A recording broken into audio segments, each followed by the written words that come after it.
You serious right now? You brought 4 kids to a first date and slid the check to me. Babies, if you want me, you take all of us. A real man wouldn't even question things. We just met 20 minutes ago. This is supposed to be dinner for two, not a birthday party. Now, see, sir, I blame your ass because when you seen her pull up with them damn kids, you should have got the hell out of Dodge. She didn't respect your boundaries, so why respect hers? Shit, she was rude by bringing them damn kids. Why not be rude by leaving her ass there with them? That's your fault. It's no way in hell you should have set your ass at that table.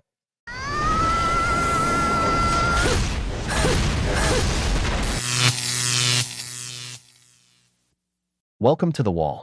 In today's video, we'll take a look at how modern women keep stumbling over the same stone, complaining about high-value men who don't choose them.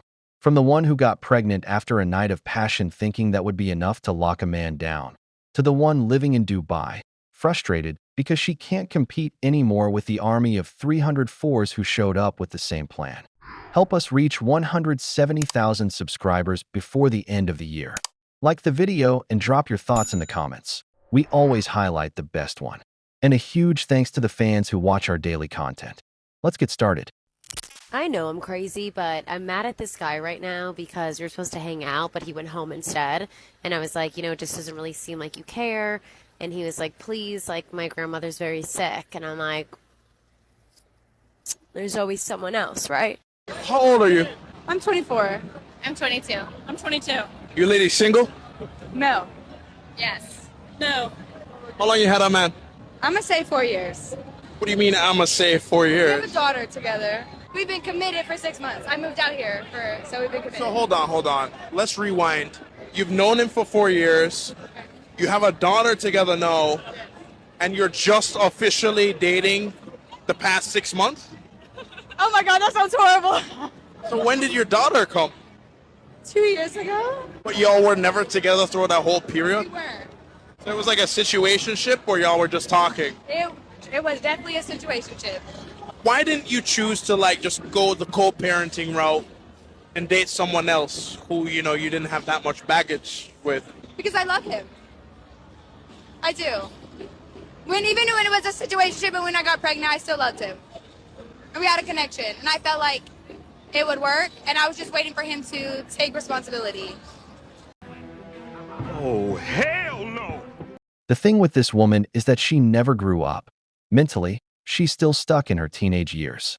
Just by looking at how she dresses and the circle of friends she keeps, you can already tell why her love life is a mess.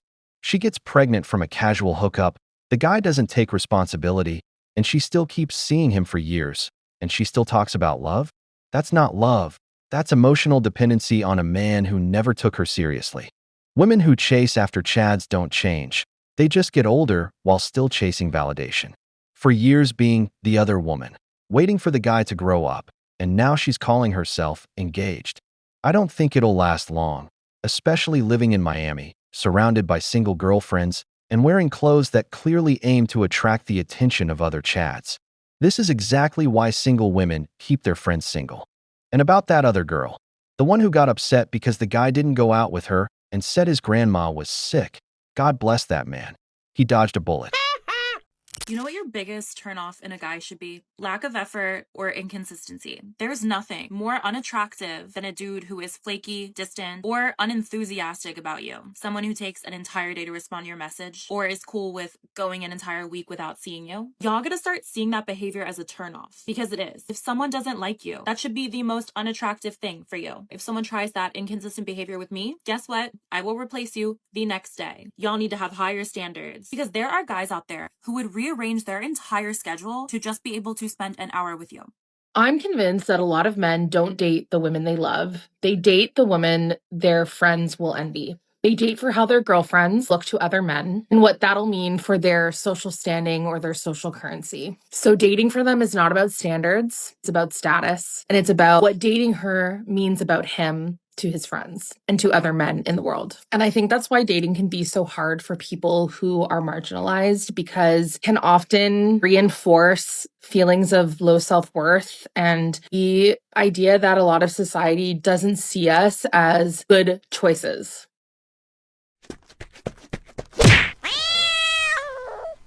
The first woman makes it clear that if she's not getting constant attention, she replaces the guy instantly.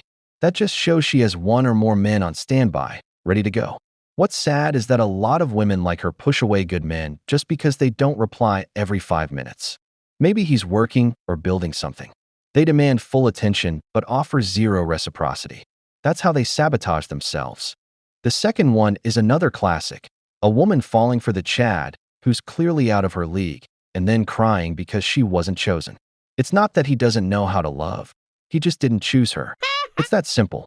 But of course, it's easier to blame men than to admit she aimed too high and didn't get picked. Women. Call me insecure or whatever you wish, but I firmly stand my ground on this statement.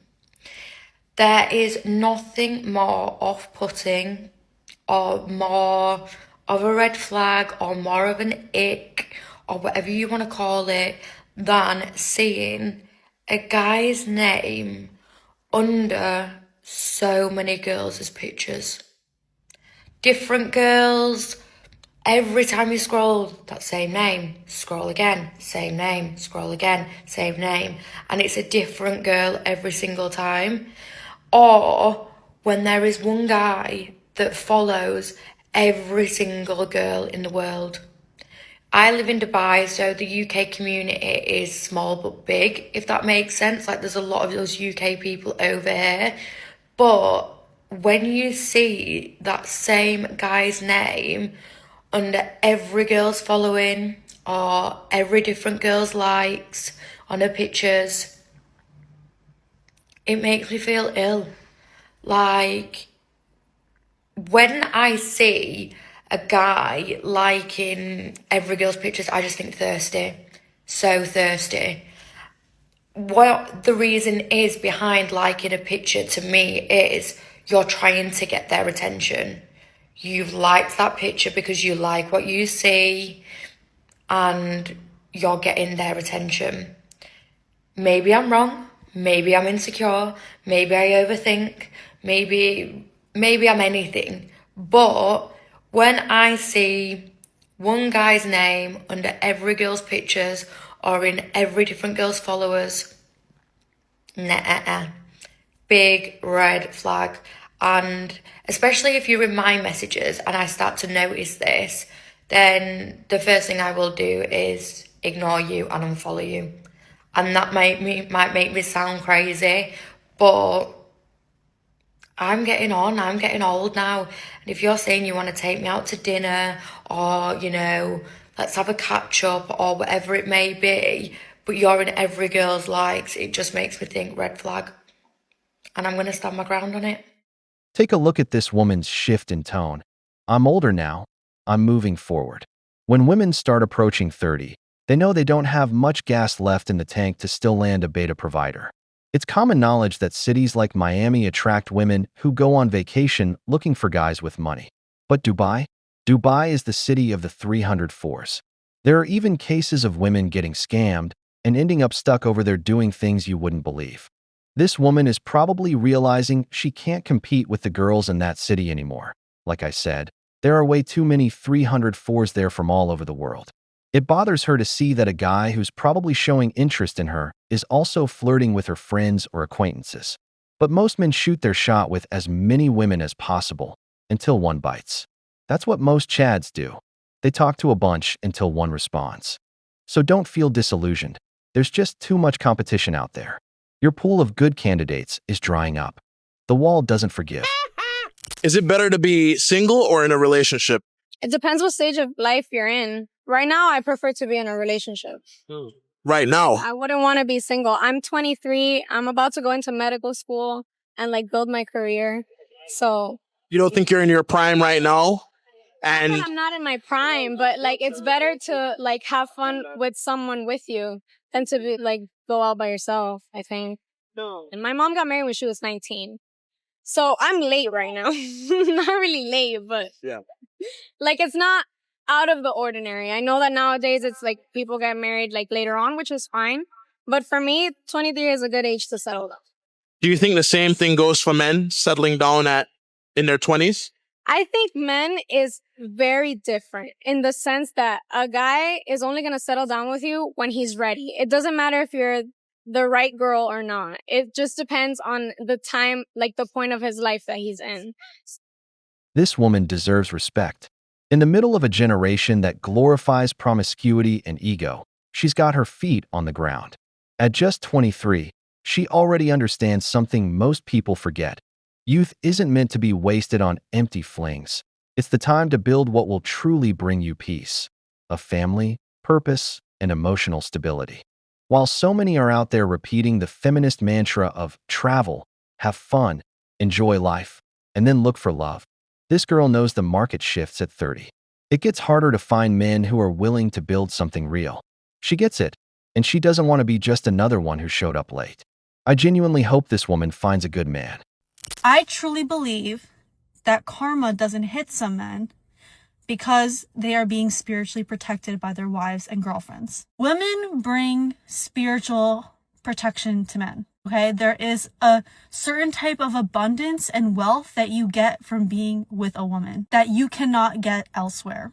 And so some of you women are doing community service because you don't even realize that you're spiritually protecting this man by being with him. Even though you know he's a piece of garbage, even though you know he's not shit, you are staying with him. And simultaneously, you don't even know you're doing this. You're spiritually protecting him from whatever bad karma is racked up his way.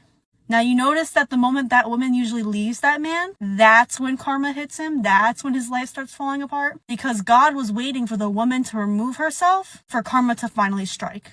That's why men who abuse women, who mistreat women, who don't pour into women, receive the worst type of karma. I truly believe how men build their wealth to infinite levels is how well they treat the women around them. God damn it! You can't make this shit up! Interesting. So throughout history, all those men who were ruined because of a woman were actually being spiritually protected by their wives. Even Adam was cast out of the Garden of Eden under his wife's so-called protection. Millions of men have been destroyed by divorce. Were their wives protecting them from karma too? Or were their wives the very karma those men were paying for? Look, there are good and bad men. That's just reality. But today, there are more bad women than bad men. These days, women cheat more. They keep one guy for fun and another one to pay the bills. They're the ones filing for 80% of divorces and 90% when they're educated or wealthy. Women are more likely to leave a man simply out of boredom or right when he's about to retire. So for all those men who went through that, what kind of spiritual karma protection did that woman offer? Because to me, their enemy was lying right next to them, just waiting for the perfect moment to stab them in the back. Women. We've reached the end of the video, but before we go, the questions are for you. Do you really believe women save men from karma? What do you think about bringing your kids on a date?